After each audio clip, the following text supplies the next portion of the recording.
হাতে প্ল্যাকেট, মুখে স্লোগান, যোগ্য শিক্ষিকাদের স্কুলে ফেরাতে হবে, এই আবেদন তুলে এবার পথে নামল ডোমকল বালিকা বিদ্যাপীঠের ছাত্রীরা।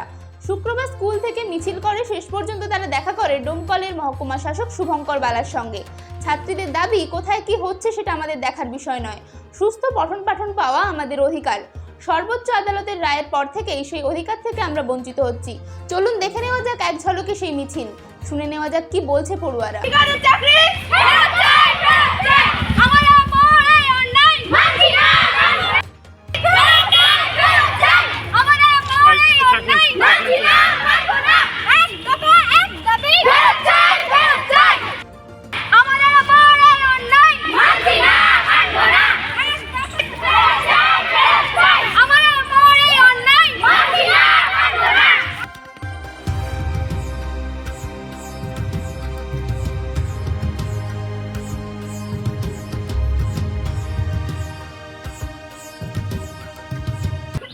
আমরা ডোমকল বালিকা বিদ্যাপীঠের স্টুডেন্ট, আমরা 10ম শ্রেণীর ছাত্রী।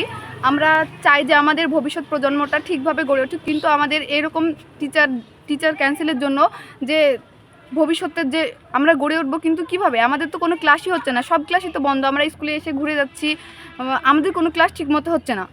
আমাদের যে সাবজেক্টের টিচার সেইগুলো তো কোনো ঠিকমতো নেই আমাদের স্কুলে। সায়েন্সের টিচার, ম্যাথের টিচার, 14 জন আমাদের স্কুল থেকে টিচার এর চাকরি ক্যান্সেল হয়েছে। আমরা এখন যেতে চাই প্রধানত এসডিওতে যেতে।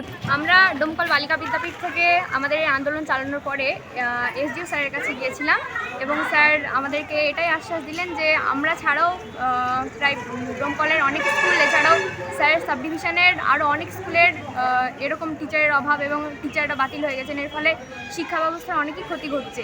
কিন্তু আমরা প্রধানত এখানে ক্লাস 10-এর ছাত্রীরাই আছি। আমাদেরকে বললেন অন্তত আমাদের যেটুকু সিলেবাস হয়েছে সেইটুকু সিলেবাসকে বারবার রিভাইজ করতে, এবং তিনি আমাদের এটাই আশ্বাস দিলেন যে এটা অন্তত খুব তাড়াতাড়ি সলভ হয়ে যাবে। চৈত্র মাস মানে চৈত্র সেল, আর চৈত্র সেল মানে সুনিতা। চৈত্র সেলে 50% পর্যন্ত ছাড় পেতে আজই আসুন সুনিতাতে।